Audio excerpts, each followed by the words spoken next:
ಓಂ ಗಂ ಗಣಪತಯೇ ನಮಃ. ಹಾಯ್ ಹಲೋ ನಮಸ್ಕಾರ. Welcome to spiritual vibes YouTube channel.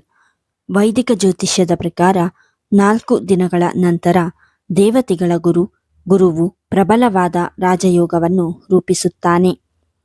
December 5ರಂದು ಗುರು ಮತ್ತು ಚಂದ್ರನ ಸಂಯೋಗವು ಮಿಥುನ ರಾಶಿಯಲ್ಲಿ ಗಜಕೇಸರಿ ರಾಜಯೋಗವನ್ನು ಸೃಷ್ಟಿಸುತ್ತದೆ. ಈ 3 ರಾಶಿಗಳಲ್ಲಿ ಜನಿಸಿದವರಿಗೆ ಅಪಾರ ಯಶಸ್ಸು ಮತ್ತು ಆರ್ಥಿಕ ಲಾಭವನ್ನು ತರುತ್ತದೆ. ಆ ಲಕ್ಕಿ ರಾಶಿಗಳಾವವು ಎಂದು ಈ ವಿಡಿಯೋದಲ್ಲಿ ತಿಳಿಯೋಣ.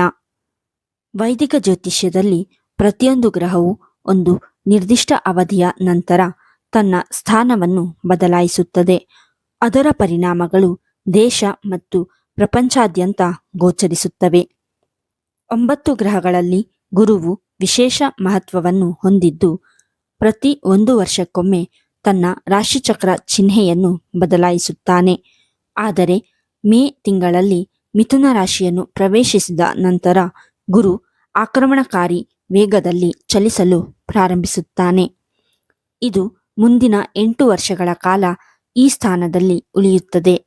ಈ ಪರಿಸ್ಥಿತಿಯಲ್ಲಿ ಇದು ಒಂದೇ ರಾಶಿಚಕ್ರ ಚಿಹ್ನೆಯಲ್ಲಿ 2 ಅಥವಾ 3 ರಾಶಿಚಕ್ರ ಚಿಹ್ನೆಗಳ ಮೂಲಕ ಸಾಗುತ್ತದೆ.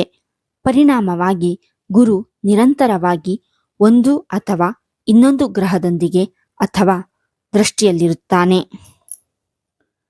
ವೈದಿಕ ಜ್ಯೋತಿಷ್ಯದ ಪ್ರಕಾರ ಗುರು ಡಿಸೆಂಬರ್ 5ರಂದು ಮಧ್ಯಾಹ್ನ ಮಿಥುನ ರಾಶಿಯಲ್ಲಿ ಹಿಮ್ಮುಖವಾಗಿ ಪ್ರವೇಶಿಸುತ್ತಾನೆ ಮತ್ತು ಚಂದ್ರನು ಅದೇ ದಿನಾಂಕದಂದು ಸಂಜೆ ಮಿಥುನ ರಾಶಿಗೆ ಪ್ರವೇಶಿಸುತ್ತಾನೆ. ಪರಿಣಾಮವಾಗಿ ಮಿಥುನ ರಾಶಿಯಲ್ಲಿ ಗುರು ಮತ್ತು ಚಂದ್ರನ ಸಂಯೋಗವು ಗಜಕೇಸರಿ ರಾಜಯೋಗವನ್ನು ಸೃಷ್ಟಿಸುತ್ತಿದೆ. ಈ ರಾಜಯೋಗವು ಸುಮಾರು 54 ಗಂಟೆಗಳ ಕಾಲ ಇರುತ್ತದೆ, ಆದರೆ ಅದರ ಪರಿಣಾಮಗಳು ಹೆಚ್ಚು ಕಾಲ ಇರುತ್ತವೆ. ಈ ರಾಜಯೋಗವು ಪ್ರತಿಯೊಂದು ಕ್ಷೇತ್ರದಲ್ಲೂ ಕೆಲವು ರಾಶಿಗಳಿಗೆ ಅಪಾರ ಯಶಸ್ಸು ಮತ್ತು ಸಂಪತ್ತನ್ನು ತರುತ್ತದೆ. ಆ ರಾಶಿಗಳ ಬಗ್ಗೆ ತಿಳಿಯೋಣ. 1. ಮೇಷರಾಶಿ. ಮೇಷರಾಶಿಯ ಸಂಚಾರ ಪಟ್ಟಿಯಲ್ಲಿ ಗಜಕೇಸರಿ ರಾಜಯೋಗವು 3ನೇ ಮನೆಯಲ್ಲಿ ರೂಪುಗೊಳ್ಳುತ್ತಿದೆ. ಪರಿಣಾಮವಾಗಿ ಈ ರಾಶಿಯಲ್ಲಿ ಜನಿಸಿದವರು ಗುರು ಮತ್ತು ಚಂದ್ರನ ಸಕಾರಾತ್ಮಕ ಪ್ರಭಾವವನ್ನು ಅನುಭವಿಸಬಹುದು. ದೀರ್ಘಕಾಲದಿಂದ ಬಾಕಿ ಇರುವ ಕೆಲಸಗಳು ಪೂರ್ಣಗೊಳ್ಳಬಹುದು. ಮಾನಸಿಕ ಶಾಂತಿಯನ್ನು ಪಡೆಯಬಹುದು. ಸಂತೋಷವನ್ನು ಅವರ ಜೀವನದಲ್ಲಿ ಪ್ರವೇಶಿಸಬಹುದು. ಈ ರಾಶಿಯಲ್ಲಿ ಜನಿಸಿದವರ ಮಾತು ಹೆಚ್ಚು ಸ್ಪಷ್ಟವಾಗಬಹುದು. ನೀವು ನಿಮ್ಮ ಆಯಾ ಕ್ಷೇತ್ರಗಳಲ್ಲಿ ಯಶಸ್ವಿಯಾಗಬಹುದು. ನಿಮ್ಮ ಕೆಲಸ ಮತ್ತು ವ್ಯವಹಾರದಲ್ಲಿ ನೀವು ಗಮನಾರ್ಹ ಪ್ರಯೋಜನಗಳನ್ನು ಅನುಭವಿಸಬಹುದು. ಸಂತೋಷವು ನಿಮ್ಮ ಜೀವನವನ್ನು ಪ್ರವೇಶಿಸಬಹುದು. ನೀವು ಅನೇಕ ಹೊಸ ಉದ್ಯೋಗಾವಕಾಶಗಳನ್ನು ಕಾಣಬಹುದು.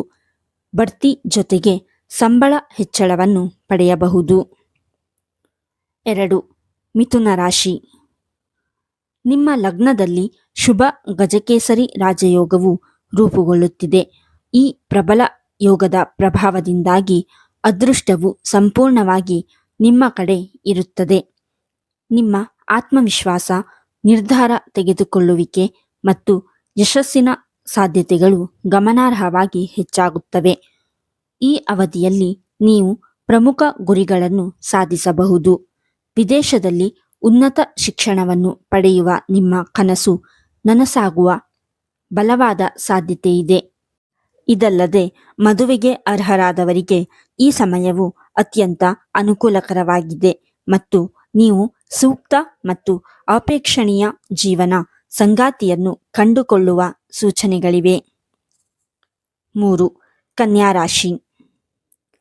ಗುರು ಮತ್ತು ಚಂದ್ರರ ಸಂಯೋಗದಿಂದ ರೂಪುಗೊಂಡ ಗಜಕೇಸರಿ ರಾಜಯೋಗವು ಕನ್ಯಾ ರಾಶಿಯಲ್ಲಿ ಜನಿಸಿದವರಿಗೆ ಸಾಕಷ್ಟು ಪ್ರಯೋಜನಕಾರಿಯಾಗಬಹುದು.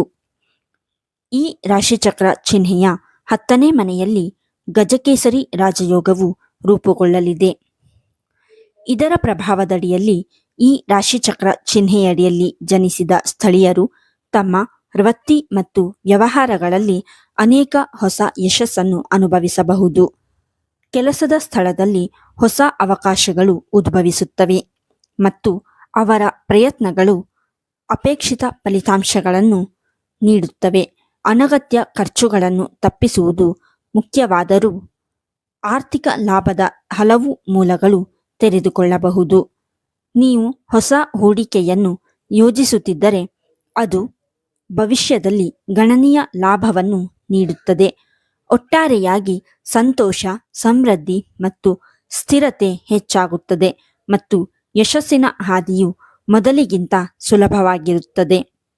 ಈ ವಿಡಿಯೋ ನಿಮಗೆ ಇಷ್ಟವಾಗಿದ್ದಲ್ಲಿ ಲೈಕ್ ಮಾಡಿ, ಶೇರ್ ಮಾಡಿ ಮತ್ತು ಕಮೆಂಟ್ ಮಾಡಿ. ಹಾಗೆಯೇ ಇನ್ನೂ ಹೆಚ್ಚಿನ ವಿಡಿಯೋಗಳಿಗಾಗಿ ನಮ್ಮ ಚಾನಲನ್ನು ಸಬ್ಸ್ಕ್ರೈಬ್ ಮಾಡಿ.